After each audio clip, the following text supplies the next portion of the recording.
This episode is brought to you by John Blake Sales Breakthrough Solutions, helping you to at least double the amount of leads that you get that convert into paying clients.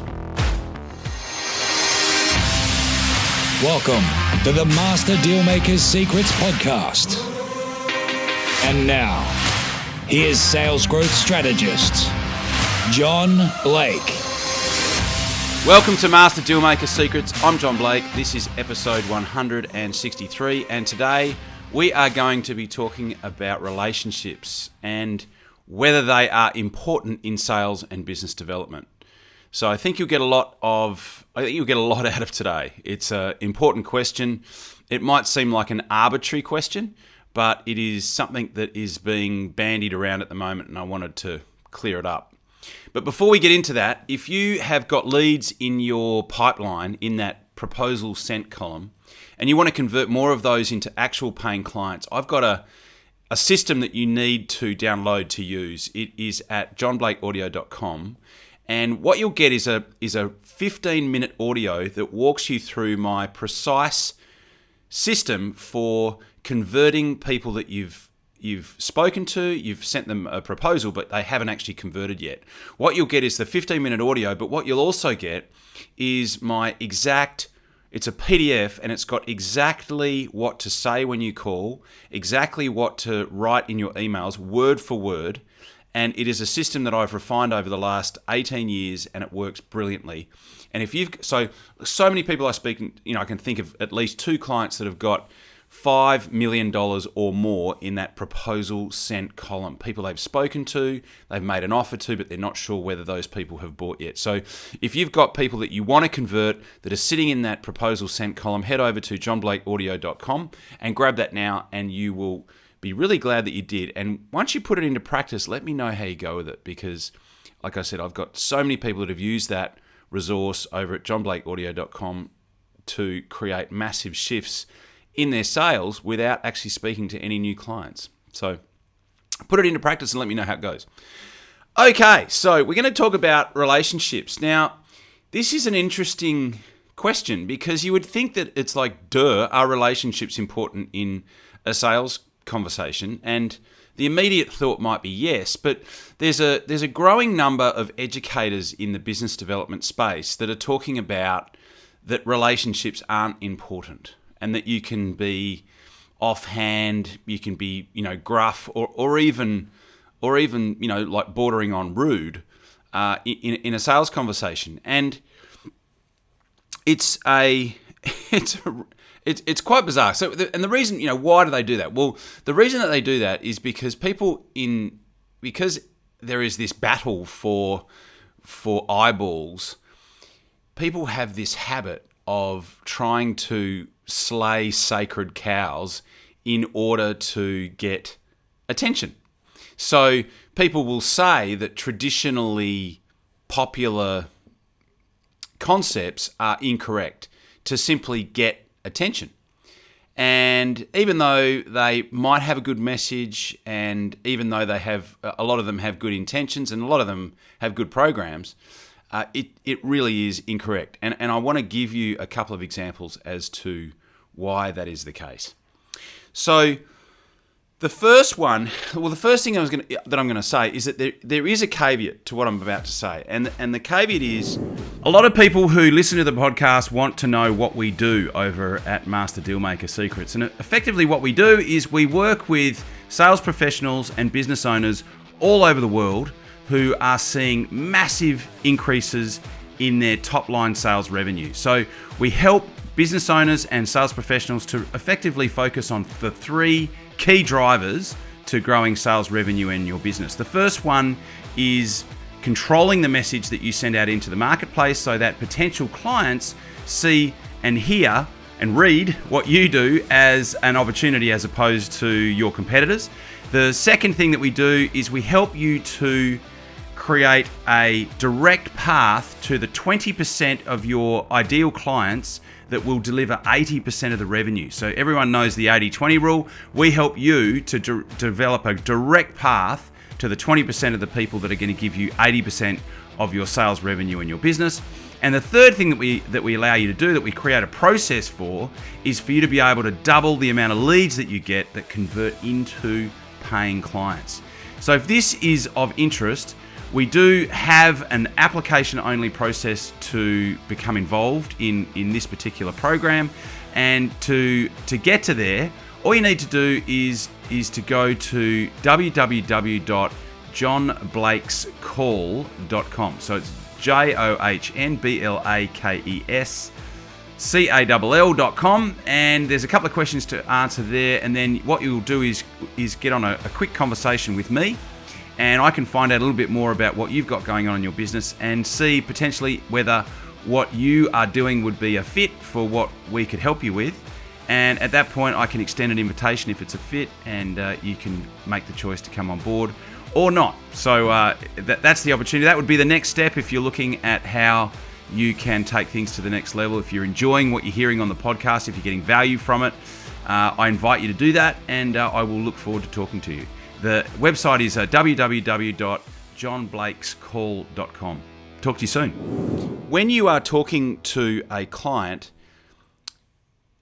there is a tendency, especially people who are new in sales, to be really eager to please and to subordinate their own importance in the actual sales conversation. So you certainly need to be assertive, and you also need to be willing to challenge assumptions that are incorrect. But you know, how to challenge assumptions that are incorrect is another podcast entirely. But you know, you shouldn't just try to people please in a sales conversation.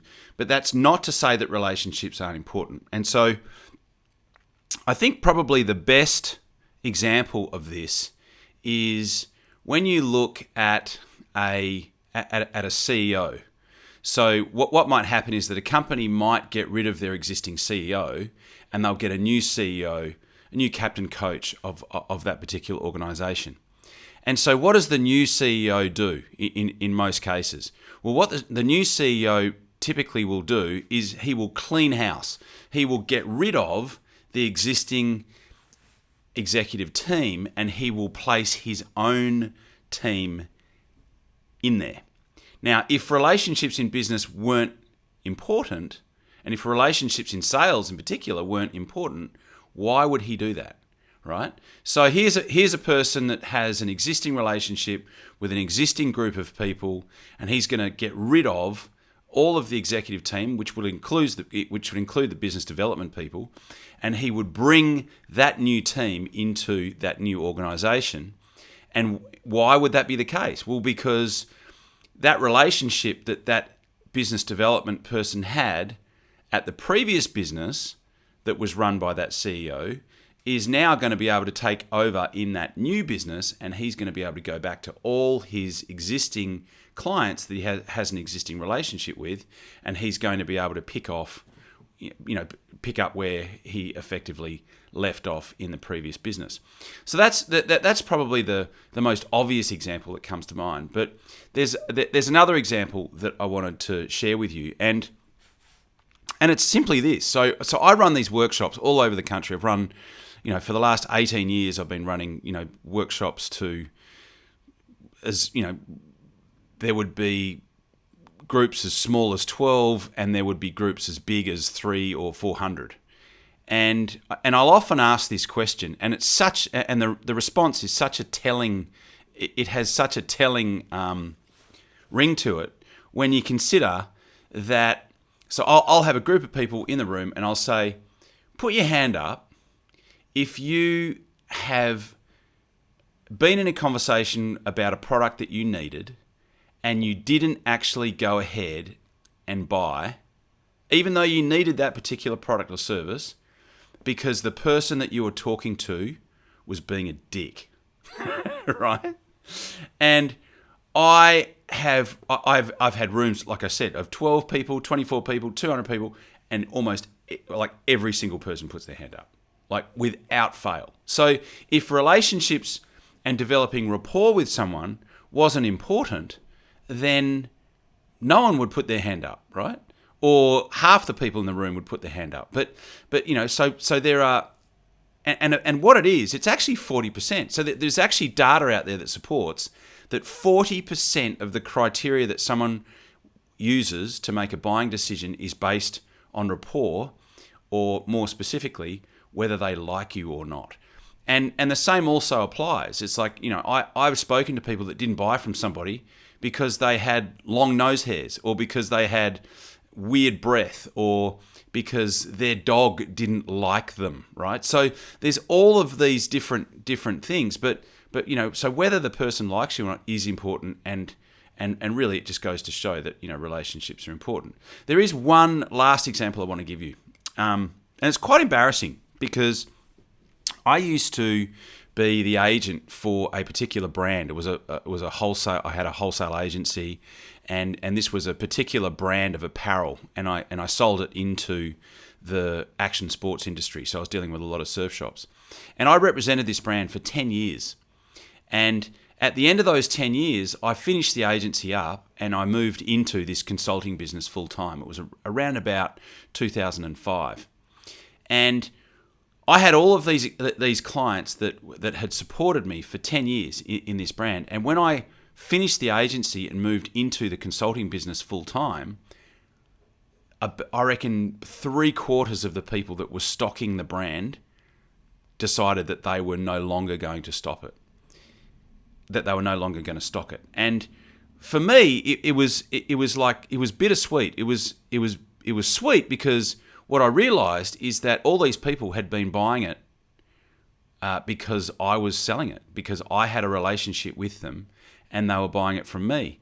It was bitter because I realised that if that was the only reason that they were buying it, that was also not that great. So, so if relationships didn't matter, I wouldn't have had all those people that would have kept buying this particular product from me for all of those years. So yeah, like I said, there's this thing in the battle for attention, right? So it's the attention economy. Everyone's trying to get attention. So people in the education space, the business education space, keep coming up with ways that they can try and get attention. One of the ways that they do it is they try to slaughter what they call sacred cows, and they'll say things that are deliberately contrarian to simply get attention. And I can tell you now that after 33 years in sales, relationships are important.